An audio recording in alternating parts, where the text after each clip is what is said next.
And action. Well, welcome. Thanks for joining us for those in person and watching this recorded video. I'm Captain Adam Morley here in St. Augustine, Florida, a lifelong resident of Florida. And I've spent my entire life here in St. Augustine or down in Flamingos in the Everglades, in the Everglades. And a little bit of my background. I'm the president of the Flagler Sport Fishing Club, one of the largest nonprofit fishing clubs in the state. So we do a lot of different things, and obviously it's a fishing club, so it's all related to water. Going back 20-something years, when I first got my guiding career and captain's license, it was here at the Genung Fish Camp. I say here because that's where I am currently. My wife and I took over the fish camp going on 6 years ago now. So I've been in and around the water and the fishing industry. Hey, Carl, welcome. Yeah. Yay, hi Carl. There you go. So I've been in and around the fishing industry for 20 plus years, and also in ecotourism. As a captain, I've done lots of different things with my license. I was a captain for St. Augustine Eco Tours for 12-something years. Very rewarding experience getting to connect people to the water and its importance. One of the important things that I really like bringing up so that people are aware of is it's not just the wildlife and the water quality that is impacted with pollution and dirty water. Local economies are also devastated with this. And even if the dirty water isn't in the particular local economy or the community that you're in, it still impacts you. And I'll tell you how. Looks like we went live stream. It gave me the notification. All right, so we are live streaming.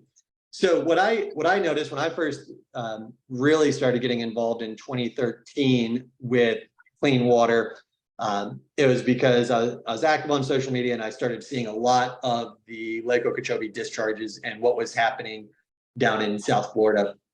I had just gotten back from the Everglades. I spent a couple of years down there as a lead captain and naturalist before coming back to St. Augustine and starting to work here. And one of the things that I noticed almost immediately after the decline in water quality, after the fish kills, after the blue-green algae events on the southeast coast of Florida, was the destabilization of our local guiding industry. The captains up here, all of a sudden we're having to compete with, and at no fault of their own, obviously, but the captains down south, they were put out of work.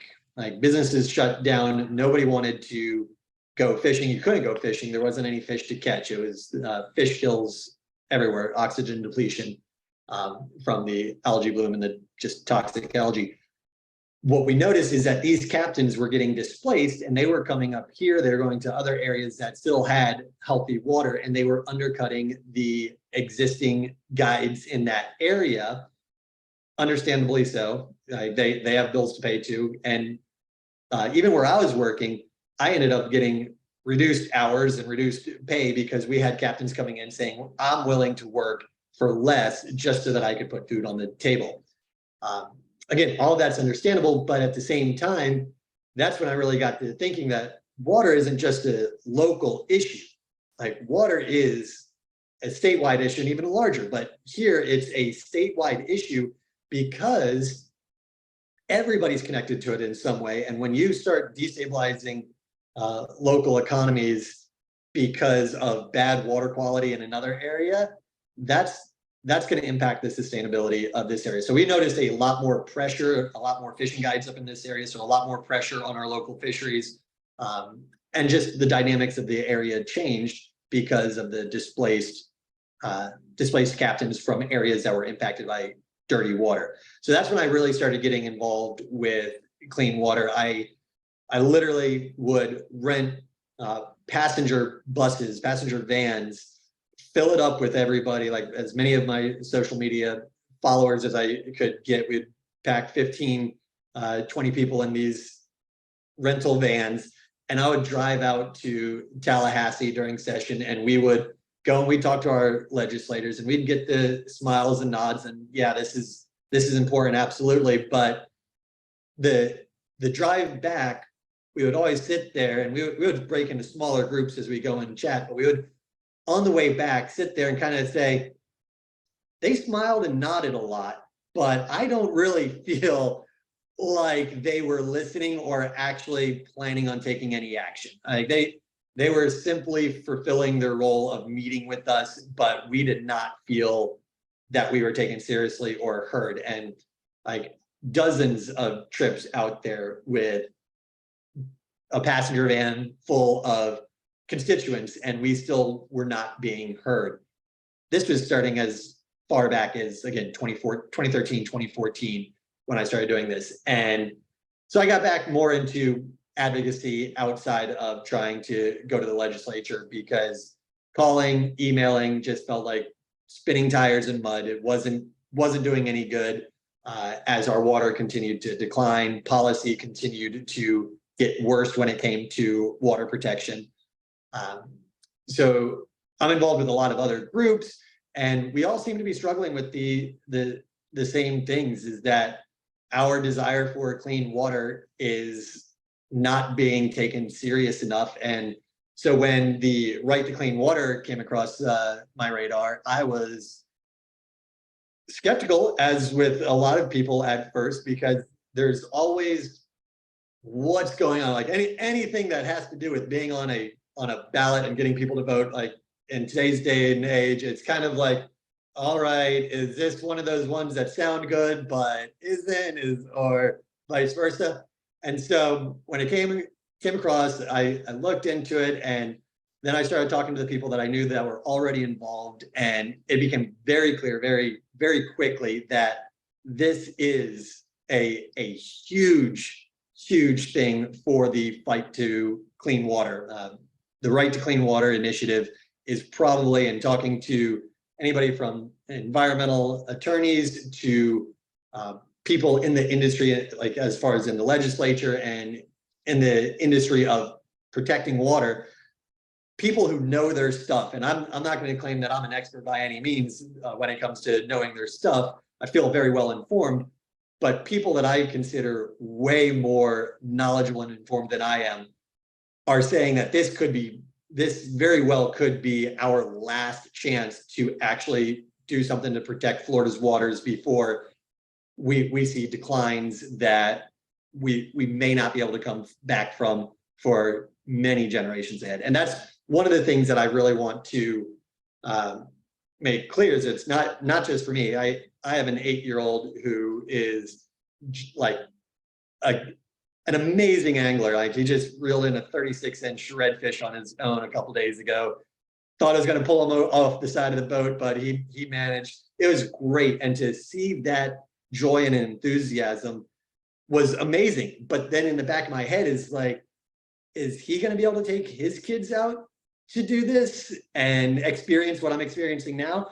And honestly, I'm not super confident that that's going to be the case, unless we get something like the Right to Clean Water initiative in the state's constitution. So that's kind of my background, why I'm so passionate about this amendment and the initiative that we're working on.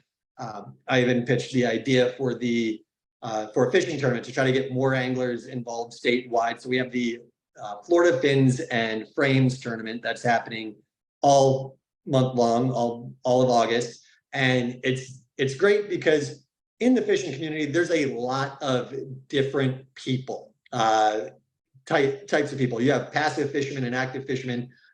You have what we lovingly refer to as the meat haulers. They're the ones looking to fill their cooler, stock their freezer, because groceries ain't cheap. And so they want to put food on the table. They're interested in eating food, eating fish as part of a good, healthy diet.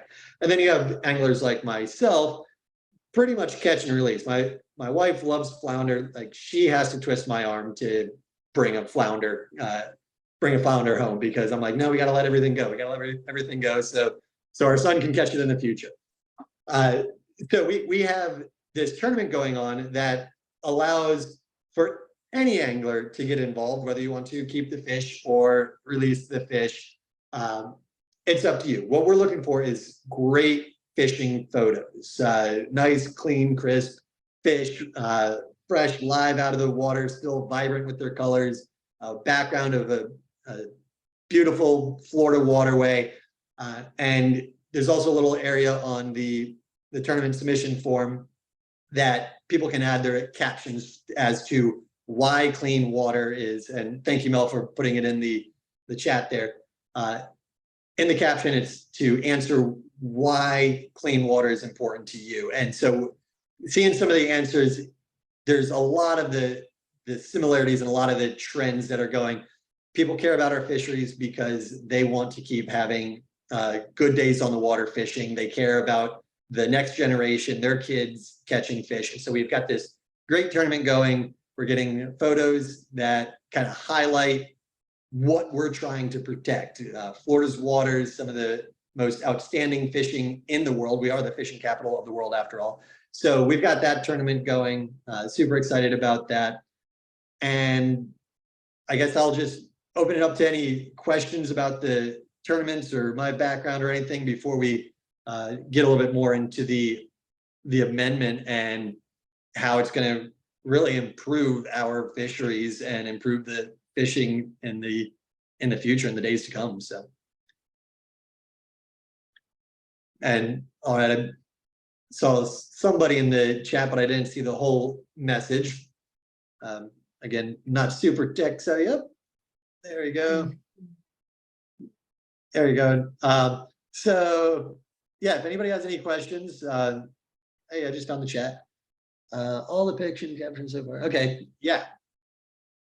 We've been sharing those in the tournament as well on the Facebook tournament. We've been taking some of those pictures and the captions that the anglers have left, and we're sharing them. So we encourage you to share those out as well. These are real people. These are anglers out there fishing, and you could tell that like they're not sponsored. They're not hired models holding fish. These are actual anglers catching fish, doing something they're passionate about, and then submitting these photos to the online website where the tournament's being run from.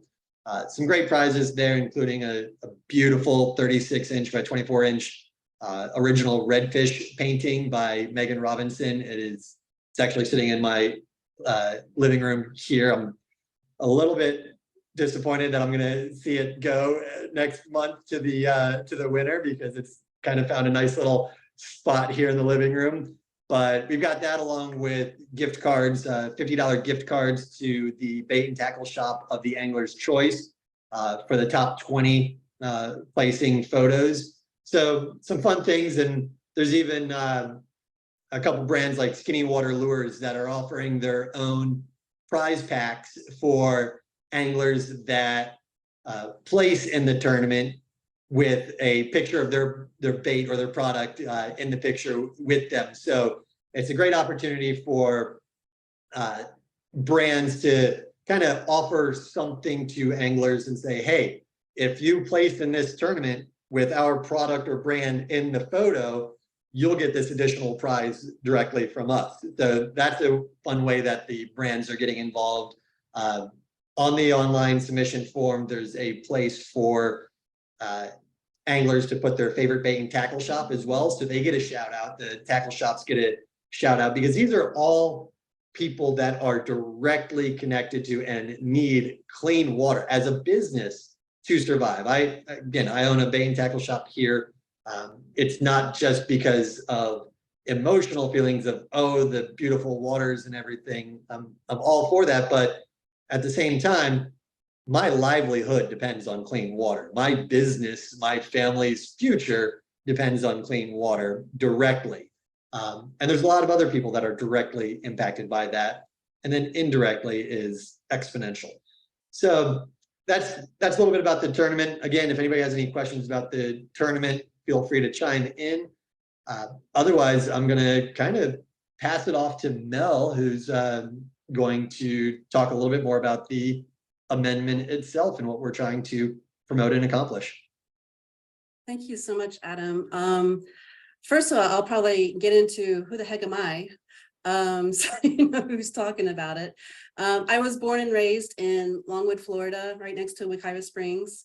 And I had grown up there until I went to college. Went to, and college was a Naval Academy, so I was commissioned into the U.S. Marine Corps. And they sent me to law school. I went to law school in Orlando and Barry University, and then served the rest of my time in the Marine Corps as a judge advocate. So I learned quite a bit of a lot of things from the government point of view that helped to inform me in how I approach things today. So after I retired in 2014, my family I wanted my family to enjoy what I grew up with. So we have 3 boys. At the time, they were perfect, you know, the 8 years old type of precious time of taking them out fishing. And so growing up in the Orlando area, we would normally go fishing. I'm a meat hauler myself. we weren't very rich, so we wanted to fill those ice chests up with whatever we caught. So we would either go to New Smyrna and fish off of the seawall there, the intercoastal. And but if we wanted some really good fish, we would go down to the Indian River Lagoon. And so that's why I really thought it was important to be as near to that beauty and those precious memories for my kids as possible. So we put our roots down in Cocoa, which was close to everything. And I come to find out when I got there, things were different, wholly different than the Florida that I had left before before college and my career. So I was a little perturbed and therefore motivated to figure out what the heck was going on. And so from that point on, I decided to research myself on, you know, what the laws are, how do the laws and regulations allow for this to happen? Because when I left, Florida was the leader in the nation for environmental protection. It was a branding. It was what we were proud of. And it's why tourists came, you know? And so having my personal will thwarted as a mom, wanting to teach my kids everything I knew about fishing and how to throw your hip into the cast net throw just so it's a perfect circle every time, you know, things like that. I you know, couldn't do that anymore, knowing what I knew about the lagoon. And that's when I searched high and low for the answers, and long story short, I realized that the system itself is broken. It's all contained within the realm of politics. I would say the box of politics. I would even say the cage of politics, because that's where we are right now. And that's where, you know, the intent is to keep us in this cage. And that's where the current beneficiaries of this status quo, this dysfunction, want us to remain in. And so with that realization, it was obvious to me and many other people that the cage itself, the system itself needed to be tweaked. And outside of a revolution, I thought this was a very good surgical maneuver to ensure that in our state constitution, it was abundantly clear that public interests outweigh the private interests of pollution profit, right? As it pertained to our waters. It would be wonderful if we could, you know, have it applied to the whole of government, to the whole of all subject matters and issues that come through the governance in general. But let's just take care of waters first, because that is a basic, as Adam described, it underlies everything. It underlies life. I don't know how much more expansive of a reason you need, but it's pretty clear that we need to take care of our waters first and foremost.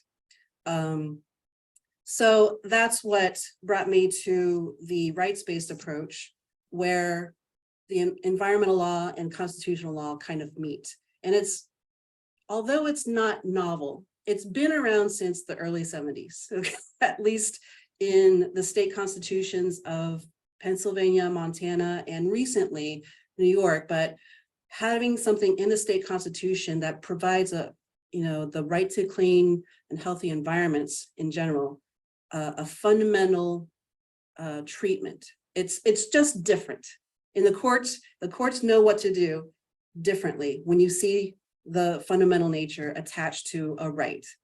Of course, I could get into it if you want to, but I won't. For this purpose, I realize that it is absolutely necessary that we put it into the state constitution to clarify that the government is not allowed to harm us through the water. Because right now they are and they can. And they shouldn't. They have one job, and it's not to harm us. So that's the crux of my why. It's my kids, my love of Florida, my love of Florida waters, just the whole 9 yards, that we just need to do this as a people, Floridians. What's nice about this particular initiative is that it appeals across the board and has had no legitimate counterpoint to it, which is very rare, very interesting. Even more rare, we've been getting lots of cross-partisan support for it. I wouldn't say a lot as far as within the state political system, the cage that I referred to before, people attached to that cage whose career and power depend on that cage, but it's not likely that they're going to stir up too much in order to support something like this, which is fine because we don't need politicians for this to work. This is the nature of this constitutional amendment, is for it to be above politics, to be clear for all government attorneys who's advising those state agencies that this, science to benefit the public interest is what's going to inform public policy and how they enforce the laws. Florida has a lot of wonderful environmental laws.